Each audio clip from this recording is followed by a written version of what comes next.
శంకు చెట్టు అని ఉంటుంది. ఆ శంకు చెట్టు లక్ష్మీదేవికి ఇష్టం, విష్ణుమూర్తికి ఇష్టం, పరమేశ్వరుడికి ఇష్టం, నవగ్రహాల్లో శని భగవానుడికి ఇష్టం. అసలు ఇంటి ఆవరణలో శంకు చెట్టు ఉంటే లక్ష్మీనారాయణుల అనుగ్రహం, శివుడి అనుగ్రహం, శనీశ్వరుడి అనుగ్రహం కలిగి అద్భుతంగా అదృష్టం కలిసి వస్తుంది. శంకు పూలు వీళ్ళందరికీ ఇష్టం.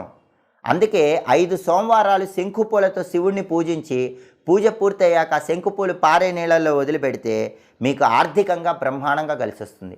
మంగళవారం ఆంజనేయ స్వామిని శంకుపూలతో పూజిస్తే వ్యాపార పరంగా బ్రహ్మాండమైన అభివృద్ధి ఏర్పడుతుంది. బుధవారం విష్ణుమూర్తిని శంకుపూలతో పూజిస్తే వ్యాపారం, ఉద్యోగంలో తిరుగులేని విజయాలు వస్తాయి. అలాగే శనివారం నవగ్రహాల దగ్గరికి వెళ్ళి శని విగ్రహం దగ్గర శంకుపూలు పెట్టొస్తే జాతకంలో శని బలం లేకపోయినా బ్రహ్మాండంగా శని బలం పెరుగుతుంది. కాబట్టి శంకుపూలకు అంత శక్తి ఉంటుంది. శంకు చెట్టుకి అంతటి ప్రత్యేకత ఉంది. ఇంటి ఆవరణలో శంకు చెట్టు పెంచిన, శంకుపూలతో పూజ చేసిన అద్భుతమైన విజయాలు సిద్ధింపజేసుకోవచ్చు. ఇలా